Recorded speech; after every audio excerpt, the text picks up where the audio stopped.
Hello friends, मैंने इसके पहले आपको ना बैंकिंग का इंट्रोडक्शन बता दिया था कि हमें कौन कौन से चैप्टर पढ़ने। आज हम लोगों का इवोल्यूशन ऑफ बैंकिंग है। बैंकिंग की स्टार्टिंग कहाँ से हुई, कैसे कैसे क्या प्रोसीजर रहा है, पूरा मज़े से पढ़ने वाले हैं। ठीक है, आज अब सब चैप्टर एक दूसरे चैप्टर से कनेक्टेड रहेंगे। ओके बच्चा, चलते सबसे पहले इवोल्यूशन ऑफ बैंकिंग। सबसे पहले बैंक की बात आती है, तो जब बैंक की बात आती है तो सबसे पहले पता होना चाहिए बैंक की डेफिनेशन क्या होती है। आपको पता होगा कि फाइनेंशियल इंस्टीट्यूशन जो एक्सेप्ट करे डिपॉजिट और ग्रांट करे लोन, मतलब डिपॉजिट एक्सेप्ट करे और लोन को दे, वो हमारा बैंक कहलाता है।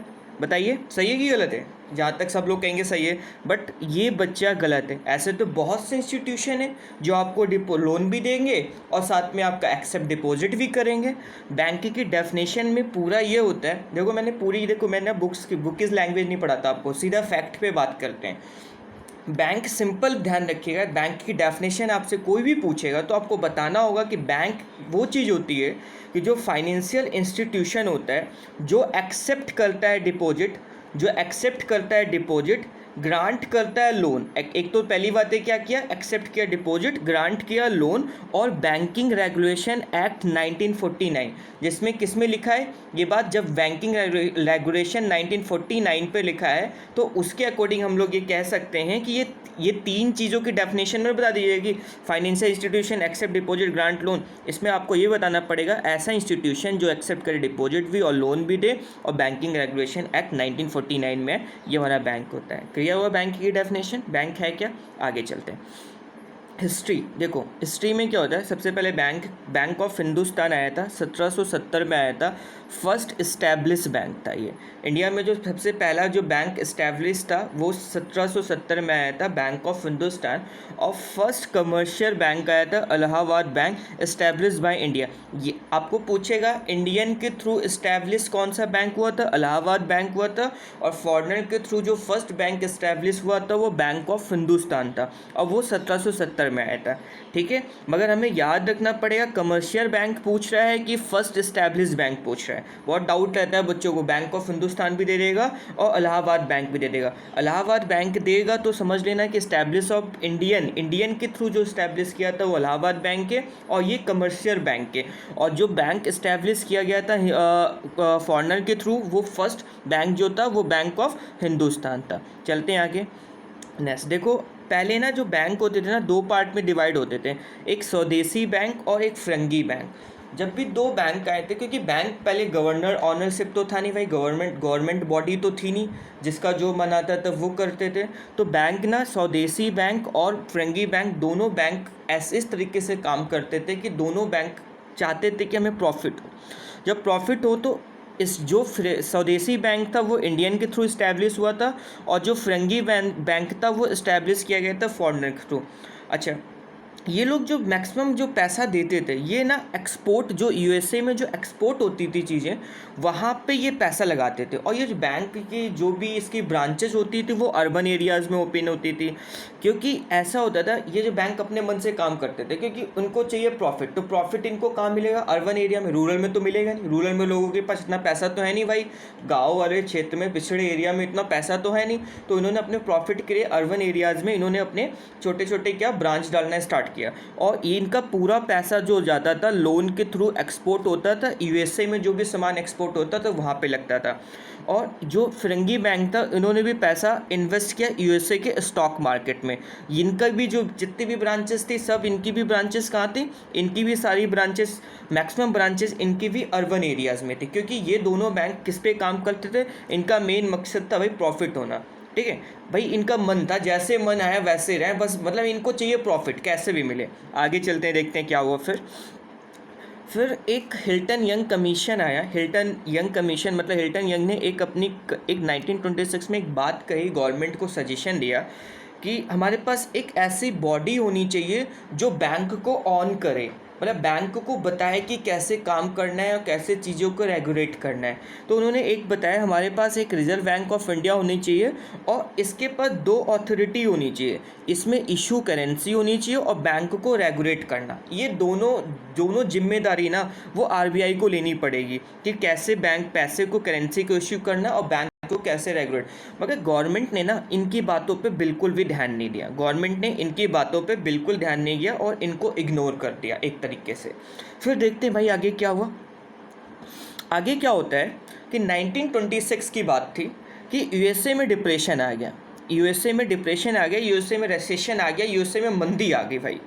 तो जो बैंक यूएसए के स्टॉक मार्केट या यूएसए के एक्सपोर्ट में पैसा लगाते थे भाई, उनको तो बहुत बड़ा घाटा हुआ।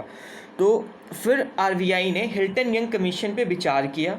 फिर उन्होंने एक 1934 में आरबीआई इस्टेब्लिश करी।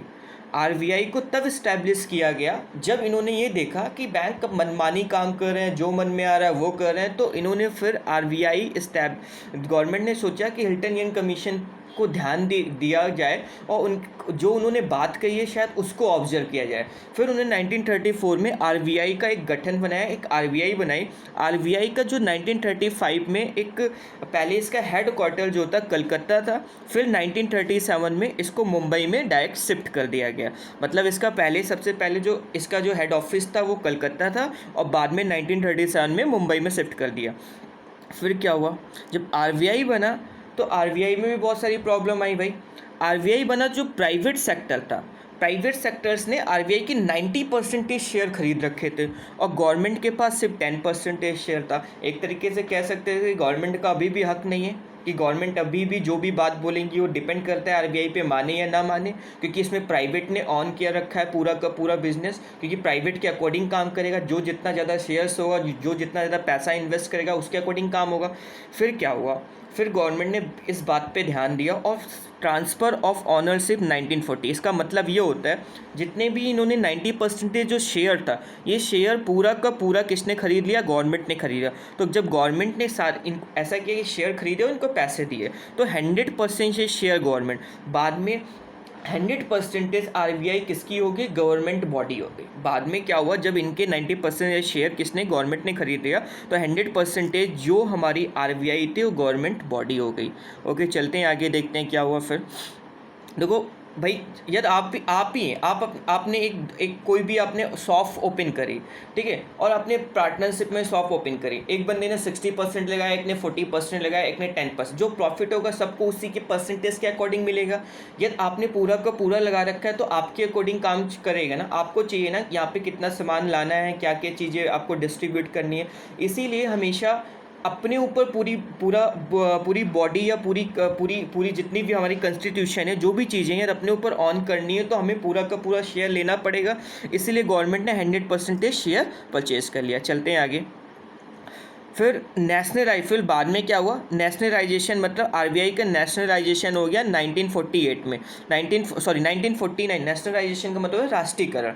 राष्ट्रीयकरण का मतलब होता है पूरी तरीके से ये गवर्नमेंट बॉडी बन गई 1949 पे, ठीक है। ये हमारी हिस्ट्री थी कि भैया क्या क्या अच्छा बैंकिंग में आपको बहुत ये लास्ट है इतना। अब बैंकिंग में आपको बहुत कुछ पढ़ाया जाता होगा, ये है वो है वगैरह, देखो इतना ज़्यादा डीपली नहीं जाना होता, ठीक है। मैं बता रहा हूँ जितना मैं बता रहा हूँ फैक्ट, और जो एग्जामिनर बैठेगा ना सामने वो भी फैक्ट पूछेगा। बस आपको 3-4 चीज़ें, देखो मैं लाइन नहीं लिख के लाया कि आपको इतनी बड़ी सी लाइन लिख के आऊँ कन्फ्यूज हो जाओ, ऐसा कुछ नहीं है बच्चा। आप आराम से पढ़िए, जो मैंने पढ़ाया है ना बेस्ट क्वालिटी है, और ये क्वालिटी आपको नहीं मिलेगी कहीं पे भी। और अच्छे से पढ़ते रहिए और आपको रिजल्ट आना चाहिए, बस मैं ये चाहता हूँ। और ये मेरा चैनल है एम्पावरिंग ई एजुकेशन, इसको सब्सक्राइब कर लीजिएगा और इसको प्रमोट करिएगा थोड़ा सा, ठीक है। और कोई भी प्रॉब्लम होती है आप कमेंट बॉक्स में कर दीजिएगा। आपकी कोई भी डाउट से कोई भी क्वेरी है आप कमेंट बॉक्स में मेरे से पूछ लीजिएगा, मैं आपको बता दूंगा। और दूसरी बात है, आप क्या मेरे से नया चाहते हैं वो बता दीजिएगा। और प्लीज़ इसको सब्सक्राइब करिए और बेल आइकन बटन दबा दीजिए, आपको आने वाली जितनी भी वीडियो होगी नोटिफिकेशन आती रहेगी। और डिस्क्रिप्शन बॉक्स में मैं टेलीग्राम चैनल डाल दूंगा, तो मेरी जितनी भी नई वीडियो आएंगी आप वहाँ पर सब्सक्राइब कर लीजिएगा टेलीग्राम चैनल, तो वहाँ से आपको सारी की सारी वीडियो मिलती रहेंगी। और प्लीज़ सेफ़ रहिए, घर पर रहिए, बाहर मत निकलिए, इस टाइम कंडीशन बहुत टफ है। ओके, चलिए अच्छा, बेस्ट ऑफ लक। कितने समझदार है, आने वाले आप ऑफिसर हैं बच्चा। चलिए अच्छा, टेक केयर।